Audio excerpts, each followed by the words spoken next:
Yajibu ala kafatil mukallafin ad-dukhulu fi dinil Islam wathubutu fihi ala dawam waltizamu ma lazima alaihi minal ahkam.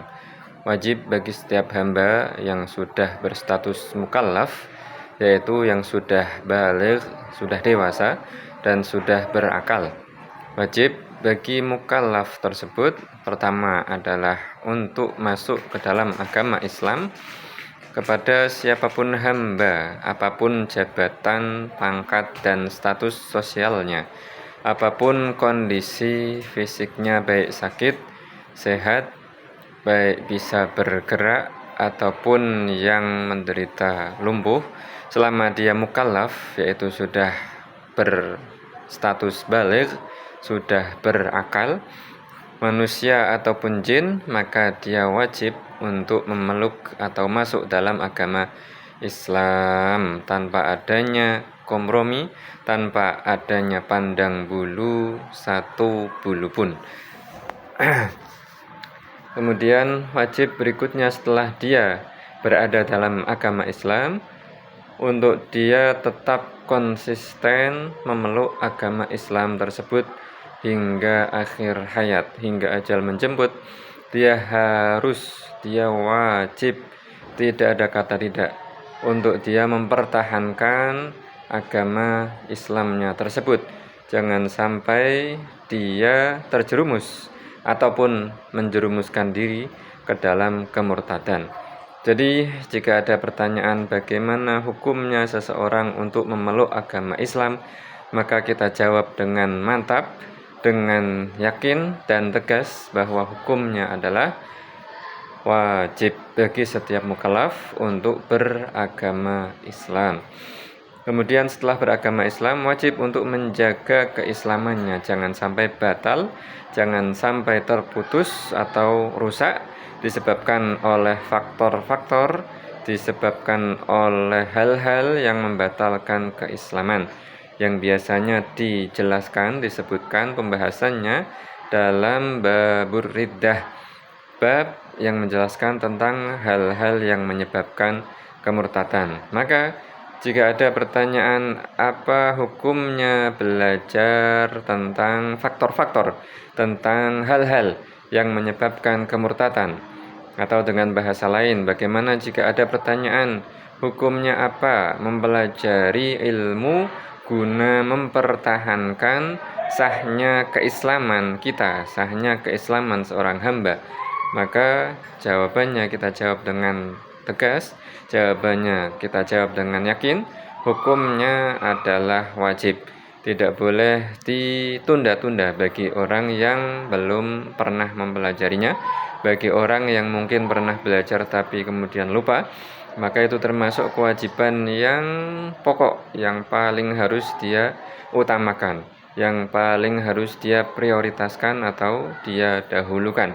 Tidak boleh dia menghabiskan waktu atau sisa umurnya untuk membahas atau mengkaji hal-hal yang sunnah hukumnya, sementara hal-hal yang wajib, yang pokok ini dia tinggalkan, dia tunda-tunda, itu hukumnya haram, tidak boleh.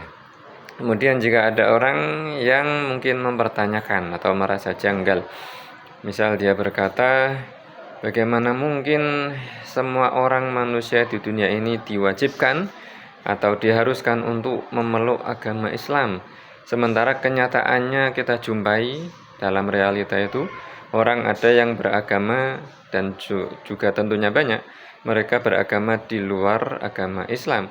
Bagaimana mungkin, kata dia misalnya, bagaimana mungkin Islam datang mewajibkan untuk semua hamba, semua manusia dan jin untuk memeluk hanya satu agama, yaitu agama Islam.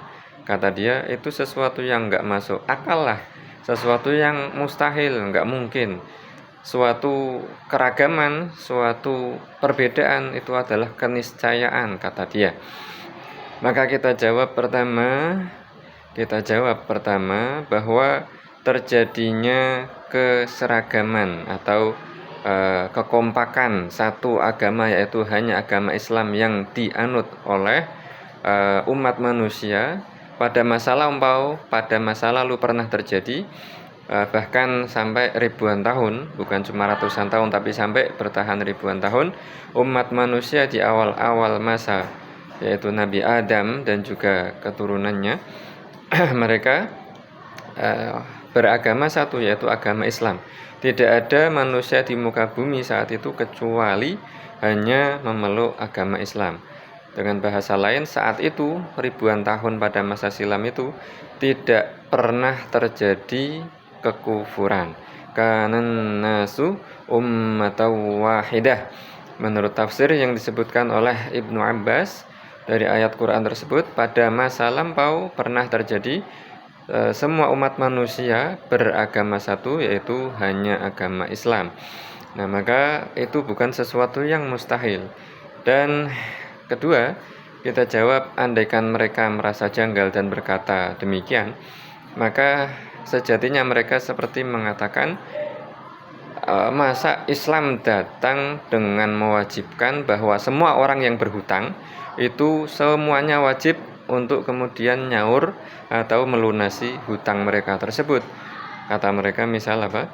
Tentunya kita jumpai realitanya umat manusia itu ketika berhutang, banyak dari mereka yang tidak mau melunasi dan membayar hutangnya, sampai mati tidak dilunasi hutangnya, dengan secara sengaja bukan karena lupa. Nah, masa Islam datang mewajibkan semua umat manusia kemudian ketika berhutang wajib untuk melunasinya? Nggak mungkin lah, kata dia, misal seperti itu.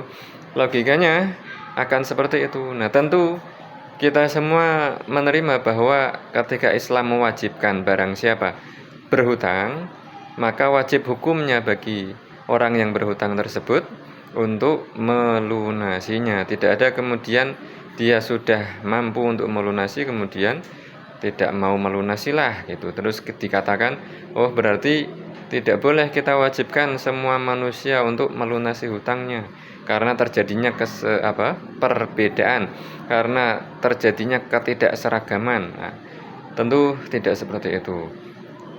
Kanan nasu ummatan wahidah. Dulu pernah terjadi bahwa semua umat manusia beragama satu, yaitu agama Islam. Dan andaikan Islam, dan memang Islam mewajibkan untuk semua hamba yang sudah mukallaf untuk beragama satu, yaitu agama Islam, agama satu-satunya agama yang diridhoi oleh Allah, satu-satunya agama yang hak. Innad dina 'indallahil Islam. Innad dina 'indallahil Islam. Sesungguhnya satu-satunya agama yang benar menurut ketentuan Allah hanyalah agama Islam. Wabillahi taufiq wal hidayah.